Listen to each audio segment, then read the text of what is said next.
What's up, everybody? Welcome to BioS3 Raw TV. I just got done having a discussion with Aaron, and I posed this question because I feel like in the last few years especially, I see things, I've always saw things and thought a little bit differently than the average person out there, and I think that's what many people actually see from the channel and they get from the channel. But I think that I've actually seen deeper and thought clearer about certain things, like when I see them, that not a lot of the people think about. I mean, if they do think about it, they don't speak about it. And for whatever reason, I don't know. So a lot of the stuff that I put on this channel, I put on my Instagram, I put on Facebook, is to plant a seed in the viewer's mind, the follower's mind, the subscriber's mind, whatever, to think about something a little bit differently than just the face value of it, just what's on the surface. And, you know, I've been discussing for the few people the last couple of days how a lot of the IFYM that was going around before has completely turned around and changed. I'd say about half of it has kind of gone the way of some people that tried it that can't control themselves doing it, or, you know, realize that their body doesn't respond a certain way to certain foods and it responds better to a different certain foods.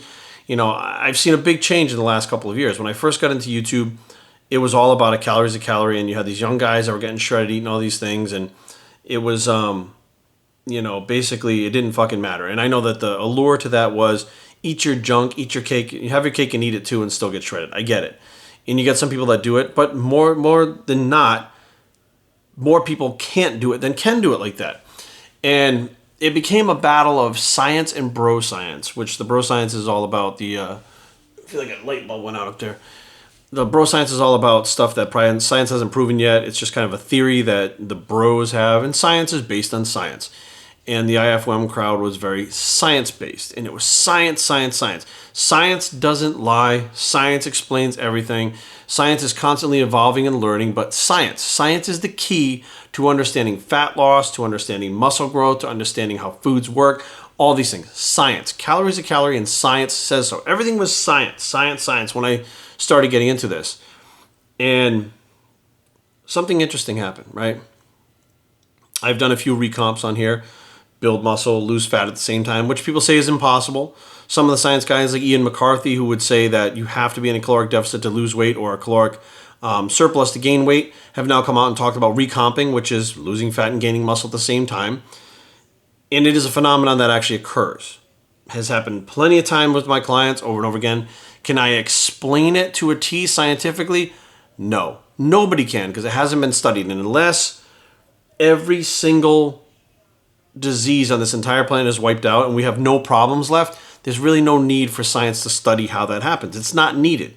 So it's never going to be studied until there's a need for it. Now, that being said, these science guys, right, which I call them the science guys because they claim themselves. They would claim that I'm more bro. They are science-based. They're not scientists. They're science guys. That's what we'll call them. I used to call them wingnuts, but I don't do that anymore because there's no point in calling names. It's just fucking stupid and childish, and I am getting a little bit older and a little more mature. And with that comes clarity. Now, I even talk differently than I used to. Fuck. So I was having this discussion with Erin. I said, you know, Erin is science-based. She's in the medical field. There's either scientists, many times, or atheists, and people that believe in religion and gods and stuff like that don't really get along with the scientists. You know, they clash because they have their beliefs, and their beliefs cannot be explained by science, and it's by faith in theory, and or myth, legend, whatever. And science says it's based by hard evidence, and unless you have the hard evidence, it doesn't exist. And they don't get along. And we got these science-based guys telling me that no, the body is, everything about the body is seen, mapped. We can see everything down to a cellular level, these little microscopes and stuff. We know what everything looks like. We can see the electrical impulses through the body. We can see your brain. We can see everything. And no, we don't know everything. Like, we don't know how the brain remaps itself. I know somebody who's involved in neuroscience, and she said flat out, like, we don't know. Like, you could lose your whole brain and one little piece works, and you're fine. You could lose this little tiny piece, and you're completely fucking dead. The rest of your brain is fine. We just don't understand how it remaps and stuff. They don't. They don't know everything about it. But you can see the brain. You know it's actually there. You can see it. You can see the electrical impulses. You can take a heat signature. You can see everything. You can find everything. You can see it all. You know for a fact it's there. Hormones are there. Blood is there. It's all there. You know, you can literally scientifically explain and see everything there, except for the few things that you can't really explain yet, but they're working on it. And then I see those people wearing crosses. I said, crosses? So they're religious. They talk in their Instagrams and stuff about, oh, it was a beautiful ceremony at church today. So you go to church. Okay. Now, Jerry, what does science and church have to do with one another? And diet and fucking training and YouTube? And what the fuck is it? Where are you getting at? So these people who tell me that it's all science, bro. You don't know science, bro. Science, science, science. Yet they believe, bear with me, in the human soul. So the human soul, which science has never seen, you can't hold it in your hands like a brain or something like that.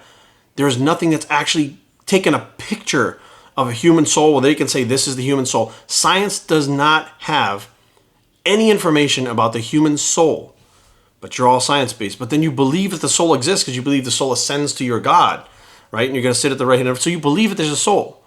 So, some scientists will say, no, there's no soul. There's just electrical impulses. That's what keeps the body alive. And when those electrical impulses stop, you die. But you still wear the cross, believing in the human soul, saving your soul. It's very hard for me to question, to understand how you can be so based on facts and hard evidence. There's not one shred of evidence that the human soul even exists. Although most of us would feel that it does exist. We would like to believe it exists. We can feel that it exists. We may even know it exists. But there's no actual evidence of the soul actually existing. So I guess my question to you guys in the comments below, and this is going to be a very interesting topic that, if you believe that everything in the body is science, can be explained by science, explain how they haven't been able to find the human soul yet and define it and picture it and map it and understand anything about it at all. Do you believe that there's a human soul? Because if you do, and that exists and no one's ever seen it, no one's ever touched it, no one's ever felt it, how do you know that other things aren't real too, like recomposition? Just because science hasn't seen it yet, hasn't fucking explained it to a T, how do you know that can't exist too? Oh, Jerry's not the same. Yes, it's the same. It's two things that science cannot see, touch, or explain, but some people think they exist. If you believe the human soul exists, then you have to be open-minded enough to say other things exist that you may not understand or even believe that's there. You may not believe that recomposition is real, but just because you don't believe it and science hasn't seen it does not mean it doesn't exist. I know this is pretty far out there, and for this, some of this people are going to go, what the fuck, Jerry? Then this video is not for you. But some of you are going to listen to this and watch this and go, fuck, I never really thought about that. I've never even seen that. It's never even crossed my mind that any of the things that I'm saying, which hopefully this is going to get some people to think. That's the goal of this whole thing, is to get people to think. Now, you could literally take that thinking, just bear with me. Again, this is so far fucking fetched, but the idea is to open up your mind and be free. Free from the box. I always say think outside the box. Free from the box that confines your mind. Yes, I know this is fucking way out there. We haven't seen Bigfoot, right? We haven't seen the human soul. But someone will believe in the human soul, but not in Bigfoot. How the fuck is that possible? Science hasn't found Bigfoot. Doesn't exist. Science hasn't found the soul either. See what I'm saying? Like, there are parallels. I'm not saying Bigfoot exists. I'm not saying I'm part of the fucking Bigfoot fucking operation that goes out searching for Bigfoot. But what I'm saying is, to have such a closed mind to think that certain things don't exist, but then actually believe that there's a human soul when you can't prove it or see it, but you know it exists because of faith and you can feel it, is a contradictory in itself. So let me know what you guys think. Literally, I'd like to hear some of the science people, some of the religious people, anybody who thinks they have an explanation as to why you can believe in one but not the other, why you can literally have a double-edged sword or a contradictory or even a hypocritical view and say, no, the soul exists, but, recomposition doesn't. I think the soul would be a much more powerful, interesting thing to not exist than your body being able to recomp itself, which is probably some kind of survival state that it goes into that we just don't understand how it works. But yet, you'll believe in the one that's more mythical, legend, and mystical.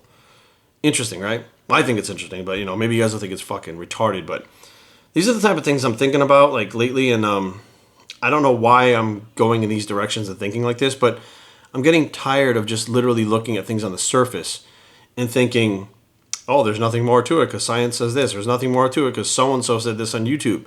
Or so-and-so did that. Or blah, blah, blah. Whatever the case may be. Like, it's just, there has to be more. And unless you open your mind and look, you're never going to find it. Biostraining@gmail.com. Leave comments down below, but don't fight. Don't fight. Just talk. www.biostraining.com is a blog. It's the What Do You Think Bicep, and we're out.